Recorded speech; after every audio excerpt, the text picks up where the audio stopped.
mula sa Pangkatang Design 1A. Nag-driver yan sa Bataan Peninsula State University, Lalapihan Campus upang alamin ang filosofiya sa buhay ng mga mag-aaral dito. Tara! At higit sa lahat, aalamin din natin kung paano nga ba nila ito nagagamit.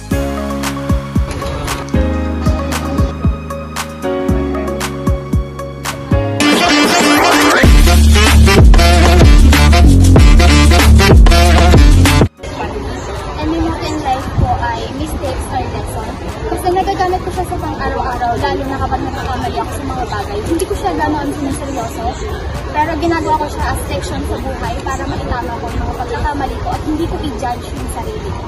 Thank you po!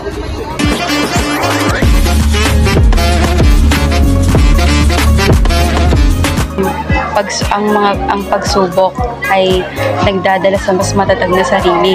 Na-apply ko po ito bilang mas matatag po ako sa tuwing mayroon akong tinatahak na problema o mga pagsubok na pinagdaraanan. Mas matatag ako sa aking pamumuhay.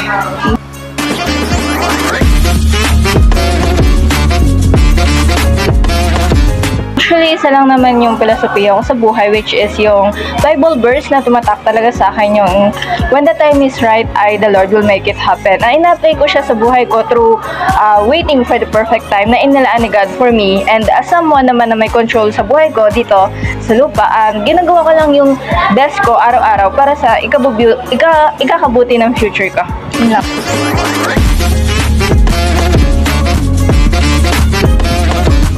Life is do everything with a smile on your face. Nagagamit ko siya sa pang-araw-araw tuwing may problema akong hinaharap. Hinaharap ko siya na may ngiti. Ayun, to be honest, napapagaan ito yung problema kasi hinaharap mo siyang bukas yung loob mo, hinaharap mo siyang masaya ka. Nagagamit ko din to tuwing nakikipag-socialize ako sa mga tao.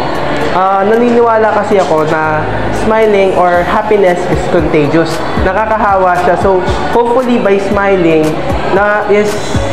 nakakapagpasaya ako ng araw ng ibang tao. Thank you po! Thank you. Buhay ay time is gold. Paano ko ba ito na-apply? Na-apply ko to by using tinetreasure ko to sa bawat oras na meron ako para in the end is wala akong regrets. Thank you.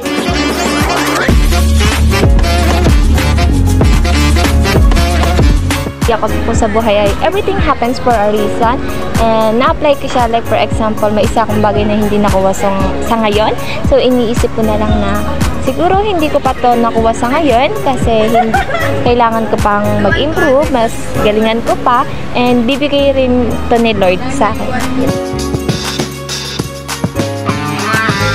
So my philosophy in life is just quote-unquote, live your life to the fullest. So how do I apply it in my everyday life? In a way na yung mga bagay na ginagawa ko is I make sure and instill in my mind na kinakagalak siya ng puso ko, kinakatuwa ko siya. As hindi ako nakakaapak ng pagkatao ng ibang tao. And sabi nga nila, diba, you only live once, so do everything what your heart makes happy, what your heart desires and aspires.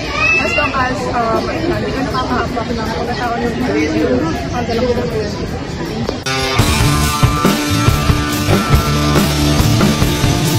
Ang philosophy ko po sa buhay is when life gives you lemons, you make a lemonade. So, paano ka nga ba nagagamit yun? Kung anong binigay sa'yo, gamitin mo na siya to its fullest or i-maximize mo na siya. So, kung yung katalinuhan mo, ganito na siya, i-maximize mo na siya kasi posible mo pa itong mapalago. Huwag ka na mag-request na extra kasi ito lang ang binigay ng Diyos sa'yo. So, kung anong nakuha mo, tanggapin mo, i-maximize mo dahil doon ka lalago.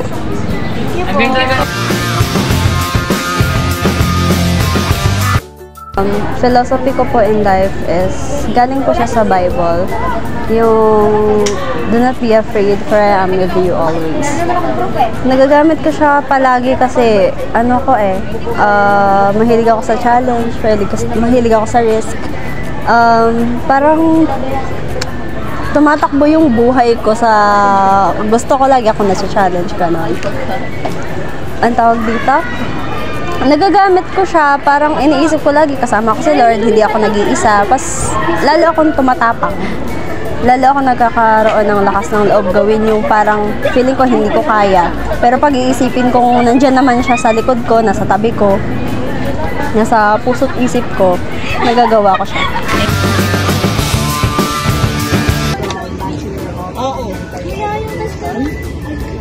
Filosofiya ko sa buhay, the past is past, or don't get stuck in the past.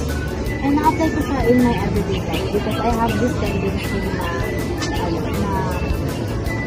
kung ano yung mali ko na nagawa, yun lang yung naisipin ko talaga hanggang indefinitely.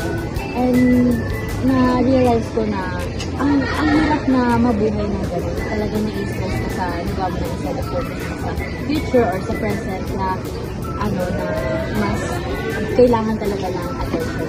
So, that's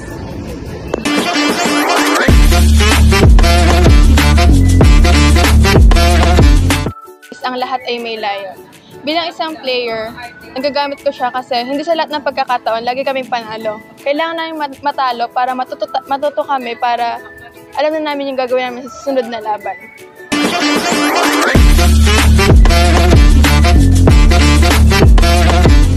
My philosophy in life is believe in yourself. Ito, it was a quote for me na reminder sa everyday life ko na kailangan ko maniwala sa sarili ko.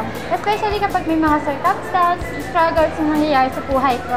At actually, nagagamit ko siya inside of school. Like, for example, may test, na minsan nagkakaroon ng doubt na may nahihirapan ako. So, nare-remind ko lang yung sarili ko na, okay, kailangan ko maniwala sa sarili ko kakayahan. Ayun lang. Aking pagkatapos sa pakikinig at panayam sa kanila, marami akong natutunan. Isa na rito na ang bawat tao ay may pinaniniwalaan at nagsisilbing lakas nila upang harapin ang bukas. Mali ako po si Trisha Bartolo, nagpapasalamat dahil binigyan akong isang karangalan upang alamin kung ano nga ba ang paniniwala ng mga estudyante sa BPSU.